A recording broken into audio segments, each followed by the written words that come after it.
most of the about the war in the developing countries in the third world, the war in the third world of the third world, that means Africa, Asia, and Western Europe. And there is the war that will be studying the third world and the second and first world, the developing technological civilizations. Is basically a war of resources, a war of industrial resources, not for industrial resources, not for industrial resources. It is not going to be, because it is a civil war that is often going to escalate, not because of political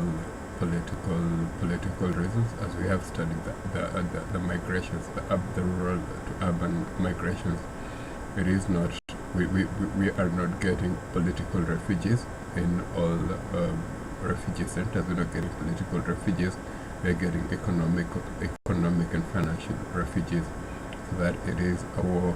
It is an economic war and a financial war, and that means that it is actually a financial war. To come to the point, it is a financial war. That means that the poor people, the poor people in the rural areas, there is actually no lack of resources. All governments can't sustain themselves. That is why they are existing throughout the whole time as governments which can sustain themselves, and which governments which can be destabilized in central positions like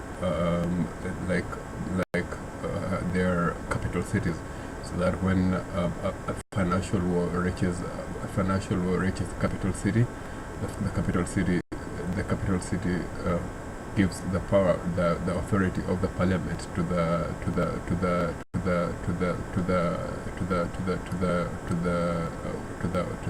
people who have defeated the established governments. And with financial war, I mean urban warfare. I mean the war of robbers. It is just simple. To come to the point, it is gangs of thieves are organizing themselves worldwide because of the increasing vanity in the third world, the increasing because of the increasing technology in the third world, where you look at, you find everywhere in the third world, you find people building big houses, you find people with computers, you find people with iPhones, you find people with big cars, big buses, big lorries with lots of commodities inside, and a lot of people see that.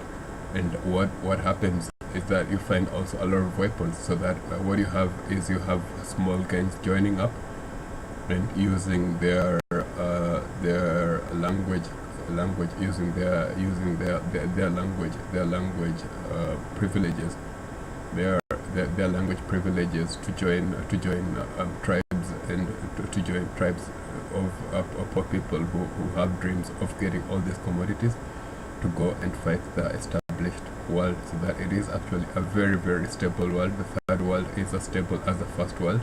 There is no difference between Africa and Europe. It is just that Africa is not yet aware of the thieves who are roaming in their Africa and Asia, Africa and the Arabian region is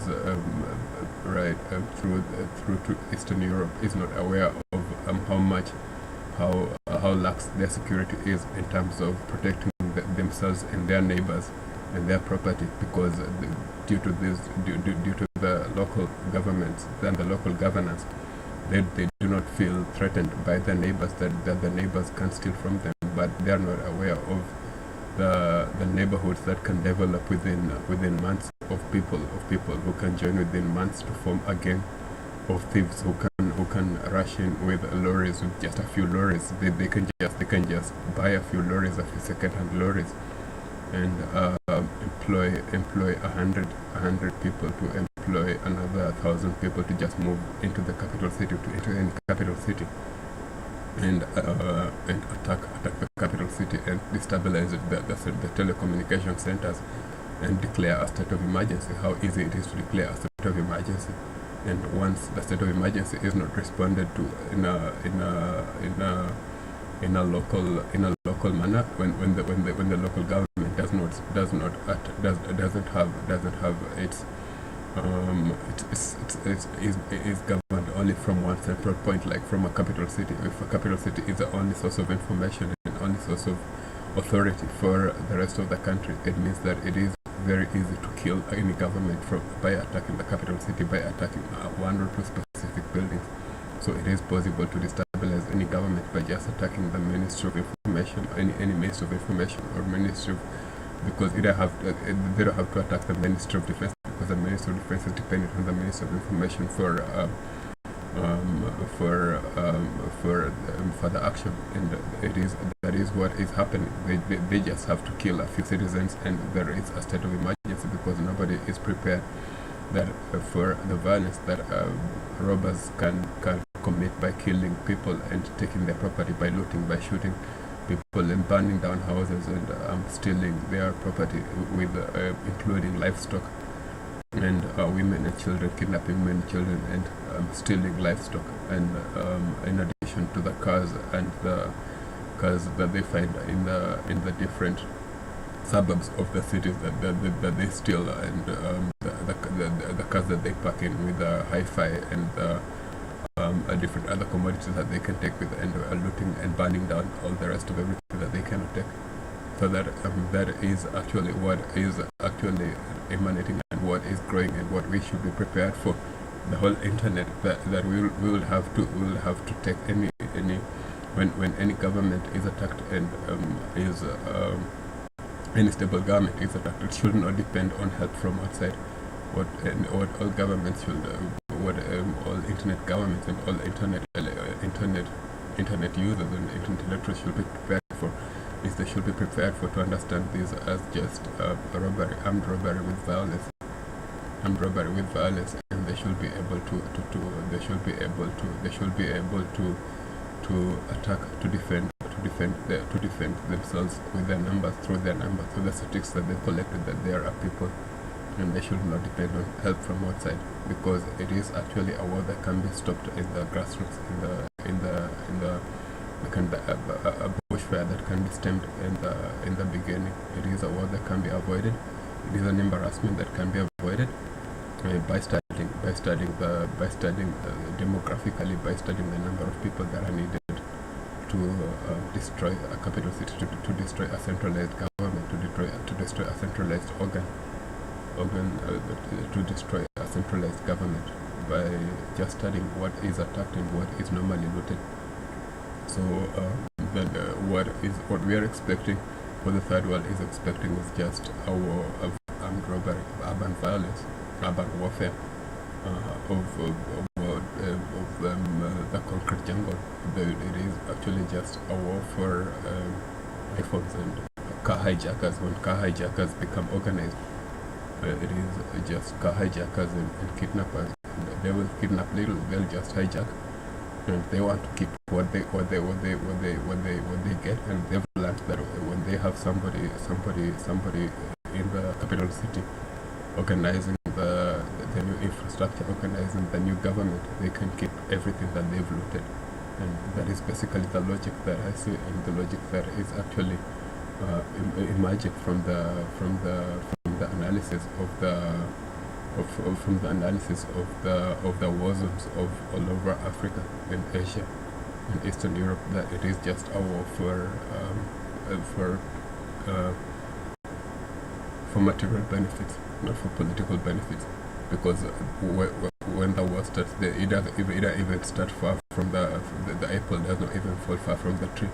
The killers do not even do not even attack far from their own tribes or from their own communities, from the people that they do not even attack people that they do not know. They attack people that they know, so that the apple doesn't fall far from the tree.